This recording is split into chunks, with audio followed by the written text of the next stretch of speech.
تراژدیایên ku zilm li hetiye kirin. Eger koçberî û sirgûn neba, kom ku jî bûye.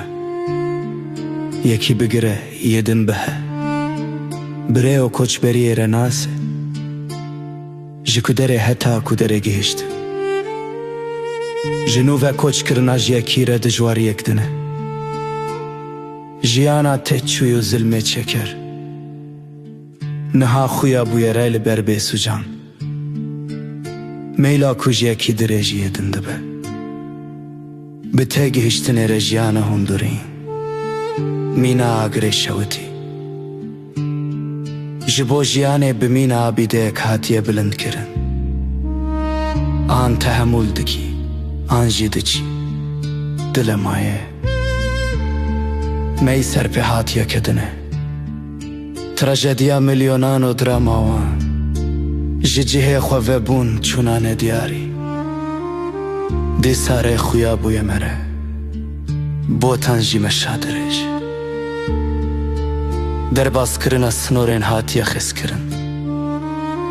Yek bi yek ji yekî heyayê din. Gihiştina kesê ku ji xwe ne.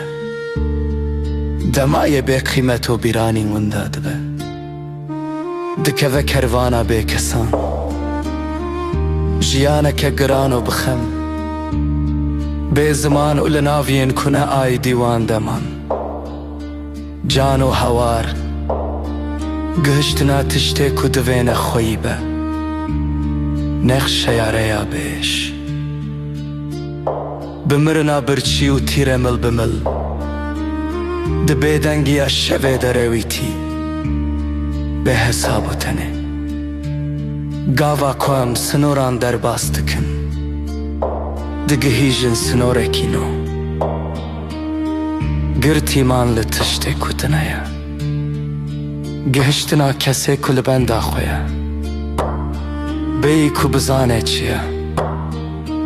Ji cihê xwe vebûn û koçkirina navê bernaveyê ku tune ye. Sermaye û maceraya meylê. Dinamika ku mirov dikişîne û domdar. Pêşveçûna bêyî hesabeyên winda kirî. Pirs û lêpirsîn tune ye. Dîsa bi jiyanê vegirtin. Tenê hesabeyên winda bûyî bûye armanc. Jiyan di fermana her û bigehe de. Bêşan tije bûye drama. Li cihê gihiştinê hilweşîna hundirîn. Nakokiya di navbera hêvî û rastiyê de. Dur û rezîl. Bê pîvan û bê penahî.